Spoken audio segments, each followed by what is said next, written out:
Annapurna jewellers సమర్పించు Sankranti special programme కి స్వాగతం. సంక్రాంతి శుభాకాంక్షలు రమగారు. సంక్రాంతి శుభాకాంక్షలు ప్రేక్షకులందరికీ కూడా సంక్రాంతి శుభాకాంక్షలు. రమగారు, మనం స్పెషల్ వంటలు చేస్తా ఉన్నాం, పండుగ స్పెషల్. ఓకే, ఒక వీడియో మనం గారెలు చేసాం, మరి ఇప్పుడు ఏం చేస్తున్నాం? కొబ్బరి బూరెలు చేద్దాం జయ. లాస్ట్ ఇయర్ అరిసెలు చేసాం కదా. అవును, సంక్రాంతి పండగకి కొబ్బరి బూరెలు కూడా చేసుకుంటారు కొన్ని ప్రాంతాల్లో. బియ్య పిండితోటి చేసే వస్తువు అంటే ఇప్పుడు తీపి వంటకం సంక్రాంతి పండగకి చేసుకుంటాం. అవును, అరిసెలు చేసుకోవచ్చు, ఇవి కూడా చేసుకోవచ్చు. అరిసెలు వీడియోలు ఉన్నాయి కాబట్టి అవి చూసి చేస్తారు అనుకో. కొబ్బరి బూరెలు చేద్దాం. సరే, మనం ఒక 1/2 kg పిండి కొబ్బరి బూరెలు చేయదలుచుకుంటే 3/4 కిలో బియ్యం నానబెట్టుకోవాలి. ఓకే, బియ్యాన్ని కనీసం రాత్రి నానబోసి పొద్దునకి 10-12 గంటల పాటు బియ్యం నానాలి. కొత్త బియ్యం పోసుకుంటే చాలా బాగుంటుంది. లేకపోతే స్టోర్ బియ్యం ఉంటాయి, మన ఏమన్నా రేషన్ బియ్యం అయితే అది కూడా బాగా వస్తుంది. ఒక 12 గంటలు నానబెట్టి గిర్నీకి అవకాశం ఉండి పిండి మరకి పెట్టి తడి బియ్యం పట్టే మర ఉంటే తడి బియ్యాన్ని పట్టించుకోవటం, లేదా మనమే చకచక మిక్సీ జార్లో వేసుకుని చేసుకోవచ్చు. బాగా జల్లిచ్చేసుకోవాలి. 1/2 kg చేయాలనుకుంటే 3/4 kg బియ్యం పొయ్యాలి. అది లెక్క. 1/2 kgకి 3/4 kg. ఎందుకంటే 1/2 కిలో బియ్యం అని 1/2 కిలోనే పట్టించుకున్నాం అనుకో, పట్టుకుంటే పిండి చారిపోకపోవచ్చు. బెల్లాన్ని బట్టి ఉంటుంది. కొంచెం ఒక చారెడు పిండి ఎక్స్ట్రా ఉండటమే మంచిది. సో మనం 1/2 kgనే చేస్తున్నాం.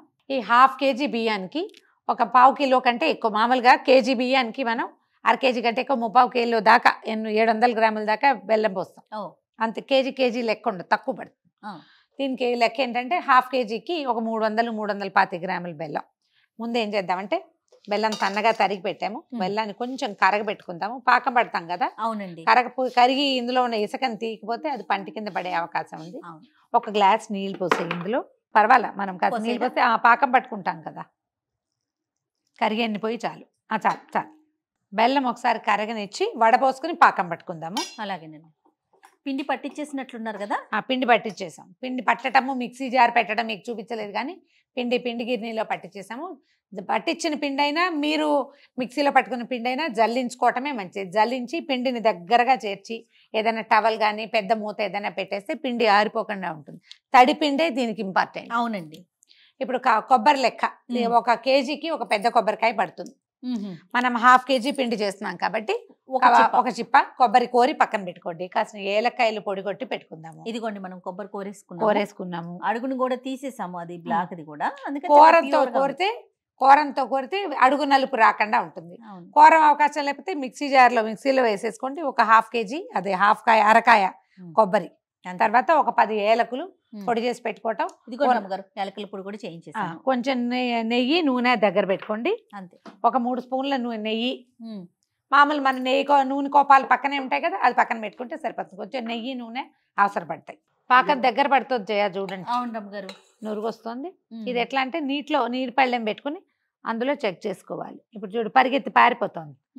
ఇది ఇంకొంచెం చిక్కపడాలన్నమాట. ఇది నీటిలో కరుగుతున్న ధోరణి ఉంది. ఇంకా ఇంకొద్దిగా చిన్న తిత్తిగా రావాలన్నమాట. తిత్తి పాకం ఉండాలి, అక్కడే ఉండి ముద్దవాలి. ఇప్పుడు నీళ్ళలో మెల్లిగా చూడు ఒక రకంగా కరుగుతోంది, ఆ కరగకూడదు, ఇంకొంచెం కావాలన్నమాట.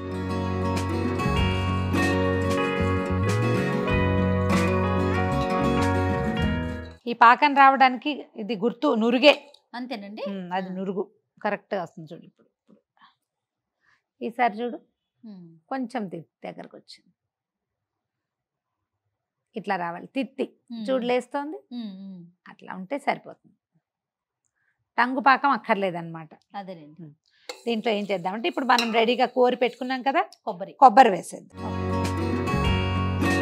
కొబ్బరి వేసేసరికల్లా పాకం కొంచెం లూజ్ అవుతుంది జయ, కొద్దిగా వదులవుతుంది. ఒక 1/2 కప్పు కొబ్బరి అంటే అదే మన 1/2 చిప్ప కొబ్బరి వేసాం కదా. కావాలంటే నువ్వులు వేసుకోవచ్చు, నువ్వు పప్పు ఉన్నా బాగుంటుంది, నువ్వులు ఉన్నా కూడా బాగుంటుంది. ఒక్కసారి కొంచెం దీన్ని కొంచెం 1 minute కొబ్బరిని ఉడకనిద్దాము. నిమిషం కూడా అక్కర్లేదు పూర్తిగా. నువ్వులు కాసిన ఉంచుకున్నాం కదా, ఇవి 1/2 kg కదా, ఊరికే అన్ని నువ్వులు వేయండి, బాగుంటుంది నువ్వులు వేస్తే. ఓకే, ఇప్పుడు మనం రెడీగా పెట్టుకున్న పిండిని పోసేసుకుందాం ఇందులో.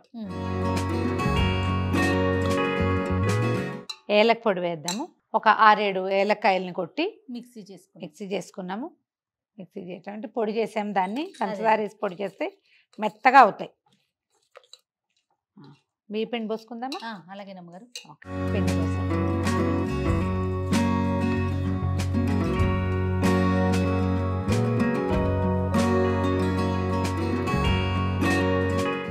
పావు కిలో పడుతుందా పడదా అనేది చూద్దాం.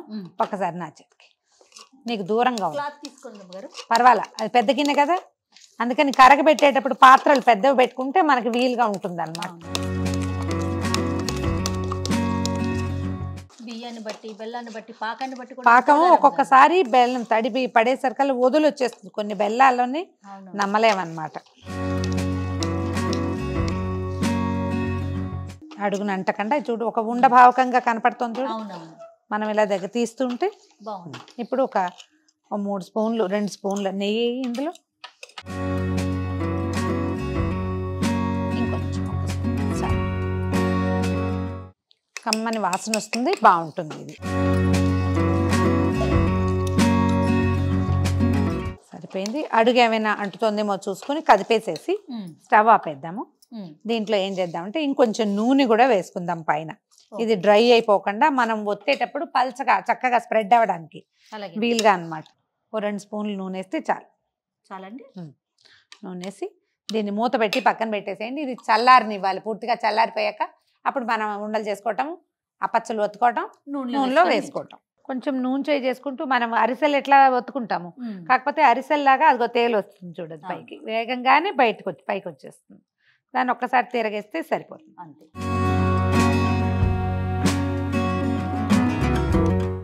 కాకపోతే అరిసెలకి మనం నెయ్యి కానీ నూనె కానీ ఉంటే ఒత్తుకుంటాము, ఈ కొబ్బరి బూరెలకి ఒత్తాం కదా రమ్మగారు. బూరెలకి ఒత్తాం, వీటికి ఇలాగే. మొదటిది కొంచెం కాస్త సుమారుగా వచ్చినట్టు ఉంటుంది, రెండోది మూడోది మీకు మెల్లిగా వచ్చేది. నూనె కాగటమే దీనికి ఇంపార్టెంట్, అంతే. మంచి కాగు కావాలన్నమాట.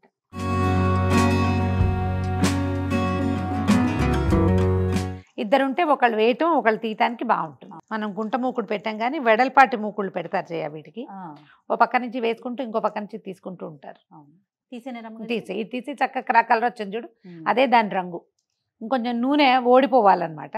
కాస్త పెద్దది ఇది పెట్టుకుని జాలి పెట్టుకుని నూనె ఓడిచేసేయటం, ఎక్సెస్ నూనెని మనం టిష్యూ తోటి తీసుకోవటమే, దీన్ని ఒత్తే పని లేదు. ఇంకా దాన్ని కూడా తిరగేయాలి, తిరగేదాన్ని ఆ రంగు రాకుండా తీయాలి. చక్కచక్క 2 చొప్పున చేసేస్తాను. కొంచెం నూనె కాగిన కొందికి స్పీడ్గా వచ్చేస్తాయి కూడా అవి.